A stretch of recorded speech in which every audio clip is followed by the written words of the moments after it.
প্রিয় সহকর্মীবৃন্দ, আপনাদের সাথে শীঘ্রই ইনশাল্লাহ দেশের মাটিতে ইনশাল্লাহ দেখা হবে। যে মানুষেরও কিন্তু আপনাদের কাছে প্রত্যাশা আছে। মানুষ যখন জানে যে আপনি বিএনপির নেতা, বিএনপির কর্মী, তখন কিন্তু মানুষেরও আপনার কাছে প্রত্যাশা আছে এবং আমাদেরকে কিন্তু সেই প্রত্যাশার সাথে সামঞ্জস্য রেখে চলতে হবে। অর্থাৎ বারে বারে আপনারা নিশ্চয়ই শুনেছেন, আমি বিভিন্ন সময় বক্তৃতা বিবৃতিতে বলেছি, জনগণের সঙ্গে থাকুন, জনগণকে সঙ্গে রাখুন, জনগণের সাথে থাকুন, জনগণকে সাথে রাখুন। প্রিয় সহকর্মীবৃন্দ, আমি একজন রাজনৈতিক কর্মী এবং আমার সামনে আজকে এই হল রুমের ভিতরে, এই হল রুমের বাইরে, এই ক্যামেরার মাধ্যমে আমি যত মানুষকে, এই যে এখন হল রুমের বাইরে আমি দেখতে পাচ্ছি, এই যত আমার নেতা কর্মী মানুষকে আমি দেখতে পাচ্ছি, প্রত্যেকে কিন্তু আপনারা একজন রাজনৈতিক কর্মী, তাই নয় কি? এই মুহূর্তে প্রত্যেকে একজন রাজনৈতিক কর্মী, তাই তো নাকি? আপনারা রাজনৈতিক কর্মী, আমি তো রাজনৈতিক একজন কর্মী। এই যে দেখেন, সবাই হাত তুলেছেন, আপনারা রাজনৈতিক কর্মী। এখন সহকর্মীবৃন্দ, এই রাজনৈতিক কর্মীর মূল দায়িত্ব কি?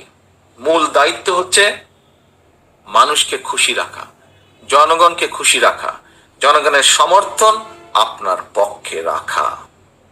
দেখুন, আপনি যখন আপনার এলাকায় একটি জনসভা করেন অথবা আপনি যখন আপনার এলাকায় একটি মিছিল করেন, সেই মিছিলে যখন মানুষ বেশি হয়, সব মশার বিরুদ্ধে সুরক্ষা দিতে এলো বসুন্ধরা এক্সট্রিম অ্যারোসল, মশার বিরুদ্ধে এক্সট্রিম সুরক্ষা।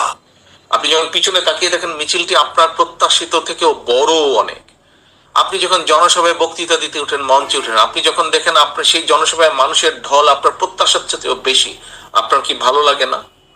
আমার তো ভালো লাগে, আপনার ভালো লাগে না? নিশ্চয়ই আপনাদের প্রত্যেকের ভালো লাগে। এখন সহকর্মীবৃন্দ, মানুষ কখন আপনার জনসভায় আসবে, মানুষ কখন আপনার মিছিলে আসবে? যখন আপনি মানুষের প্রত্যাশা অনুযায়ী কাজ করবেন, তাই তো নাকি? আমি ভাই সিম্পলি এটা বুঝি, সাদামাটা ভাবে আমি এটা বুঝি।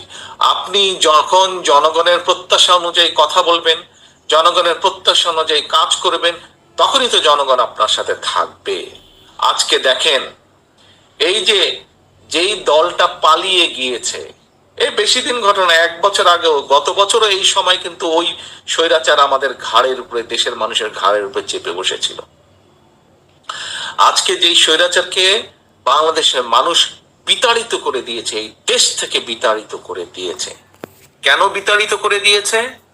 তার অন্যতম মূল কারণ হচ্ছে, এই দেশের মানুষ যেভাবে চেয়েছিল, তাদের দল, তাদের নেতারা, তাদের কর্মীরা সেভাবে কথা বলেনি, সেভাবে কাজ করেনি, তাই তো নাকি?